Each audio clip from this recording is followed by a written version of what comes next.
If all the devils are chained during the month of Ramadan, how come people continue to commit sins?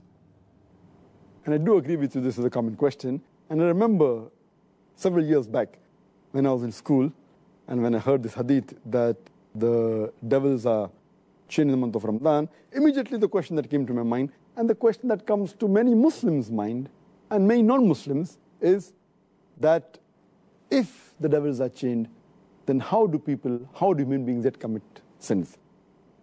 This question is based on the hadith of Muhammad sallallahu alaihi wasallam, which I mentioned earlier, a Sahih hadith of Musnad Ahmad, volume number 2, page number 230, hadith number 7148, which is also repeated in Sunan Nisa'i, chapter number 5, hadith number 2106, where the beloved Prophet said that, O ye people, the blessed month of Ramadan is approaching.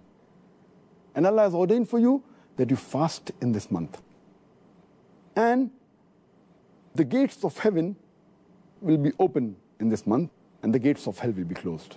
And the devils will be chained. In this month is a night, which is better than 1,000 months.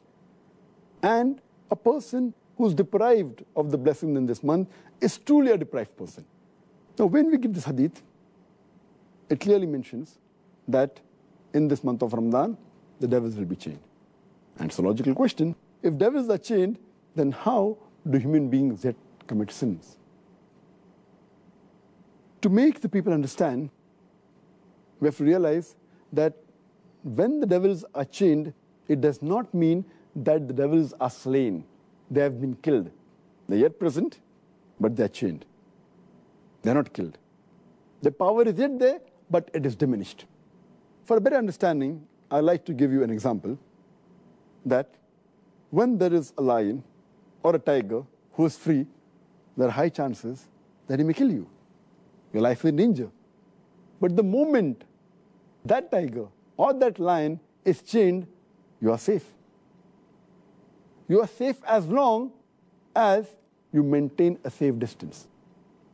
After the tiger has been chained, if you come too close to him, there are chances yet you can be killed. So as long as you maintain that distance from the tiger who is chained, you are safe. Similarly, in the month of Ramadan, if you maintain a safe distance from the Satan, you will be saved. And if you read the Quran, Allah says in Surah Baqarah, chapter 2, verse number 168, be careful of the khutwatu shaitan, of the footsteps of the devil, for he is to you an avowed enemy. Many places Allah subhanahu wa ta'ala says in the Quran that be careful of the footsteps of the devil. Allah doesn't say that be careful of the devil, because a normal Muslim, an average Muslim who has average iman, when he sees the devil in front of him, he will be careful. For example, suppose there's a young girl who comes to an average Muslim, a young boy, who has average iman. If a young girl comes and tells him that let's spend the night together, that Muslim will say, spending the night together with a girl, it's haram, it is zina. He will immediately object. But that same girl, if that girl phones that young boy and speaks to him on the phone, the boy will say, speaking to a girl on the phone, there is no problem. So he speaks to the girl for a few times on the phone for a few minutes. Later on, the girl says, let's go and have some snacks in McDonald's on Kentucky Fried Chicken. Having snacks for a few minutes, for half an hour, with a girl in McDonald's, no problem. So he goes and has snacks with the girl in McDonald's. Later on, the girl says, why not have dinner in a restaurant? Having dinner with a girl in a restaurant for a couple of hours, no problem. Then the girl says, why not spend the night together? And then the boy says, spending the night together with a girl, no problem. So this is khutwatu shaitan, footsteps of the devil. This is not mentioned in the Quran, this is just my own example. So what Allah warns us is that be careful of the khutwatu shaitan, the footsteps of the devil. If the devil comes directly in front of an average Muslim who has iman, he will abstain. He will run away from it. But the khutwatu shaitan are the things which are dangerous. So, what we have to realize, when the devil is chained, his footsteps are restricted. So many of the sins are prevented. But if we go close to him, then the chances that we'll be overtaken by the devil and commit a sin are very high. So what we have to be careful, that in Ramadan, if we keep the distance, then the chance of committing sin is less. But if we go close to the Satan, even though he's chained, like how a tiger can walk even after he's chained, same the devil. So this is my understanding. And the beloved Prophet said, the devils are chained, the devil can yet move. But less distance, so if we keep the distance, we'll be safe. The second reason that I feel is that in the month of Ramadan, though the devils are chained, we fail to realize that the balance 11 months, they are free. And the impact that the devil has on the human beings for these 11 months, it leaves those impact, that impression in the month of Ramadan. To give a better understanding, I always give the example that there are drug peddlers which try and get customers, the youngsters from the colleges, from the universities. So what they do initially, they give the drug free. And they entice the youngsters for having drugs. Later on, after some time, they charge a nominal amount for that drug. Later on, they charge an exorbitant amount. But by the time, the youngster is already hooked on to the drug. So even if the drug dealer is not there, they will try and find where the drug dealer is. They will go out of the way to find him and get the drug.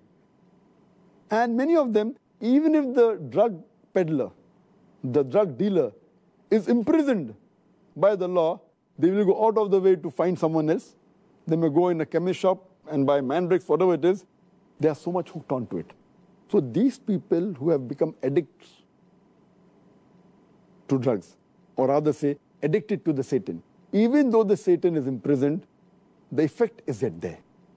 So in this way we understand, as a drug dealer, as a drug peddler, even after he goes, the drug addict gets accustomed to that drug. So we human beings, we are accustomed to the sin. And even though the Satan is imprisoned, we keep on committing these mistakes. But mainly those people who have become addicts fall in this category. So those who do major sin fall in this category. But the normal Muslims, the average Muslims who haven't become addicted, it's easy for them to stay away from sin. And the third reason that I give is that though there are some scholars who say that in this month of Ramadan, the strong devils, the marids, they're imprisoned. The smaller ones are free. So they keep on committing mistakes. But according to my understanding, the third reason is that though the devils are chained by Allah subhanahu wa ta'ala, they can yet whisper. And one of the ways the devils try and get the human beings close to them is by whispering. And Allah says in the Quran, in Surah Nas, chapter number 114, verse number 1 to 6, قُلْ أَعُوذُ بِرَبِّ النَّاسِ مَلِكِ النَّاسِ إِلَهِ النَّاسِ مِنْ شَرِّ الْوَسْوَاسِ الْخَنَّاسِ الَّذِي يُوَسْوِسُ فِي صُدُورِ النَّاسِ مِنَ الْجِنَّةِ وَالنَّاسِ. They whisper in the hearts of the human beings and they withdraw. Amongst them, the jinn and men. It's talking about the Satans, talking about the devils, who whisper into the hearts of the human being and they withdraw. And among these devils are the jinn and the human beings. So maybe Allah subhanahu wa ta'ala has imprisoned the devils who are the jinn. But the human beings, we are yet free. So one category of devils, that the jinns have been imprisoned, but the Satans are even amongst the men. That's what Allah says. Who are yet free. And yet we have to be careful of the whisper of the devil, the waswasa. This waswasa mainly is the thing that attracts towards the sin. The sins they had committed, but the chances are less. And furthermore, it's clearly mentioned in the full hadith that Allah has ordained for you in this month of Ramadan that you should fast. Only if you fast, according to me, will the devils be imprisoned. That's talking about the devils that are going to attract you. So Allah says, if you fast, Allah has ordained for you fasting. and the devils will be put in chains. So the devils that are after you, if you fast, surely they'll be restricted. The criteria for us to be away from the devil is to fast. If you fast with the proper niyyah, seeking the reward of Allah subhanahu wa ta'ala, surely the devil will not be able to entice you. And the best logical way to prove this is if we check the crime rate of the Muslim countries during Ramadan, it goes down. But if you check the crime rate of the non-Muslim countries in Ramadan, it is the same. The reason is that because they are not fasting, the non-Muslims, this devil yet has an effect on them.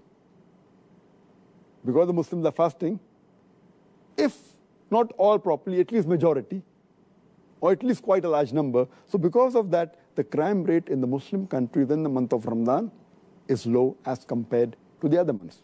But the crime rate in the non-Muslim country is approximately the same, indicating otherwise, even the non-Muslims, they will not commit any sins. So the criteria is that you have to fast properly for the sake of Allah subhanahu wa ta'ala.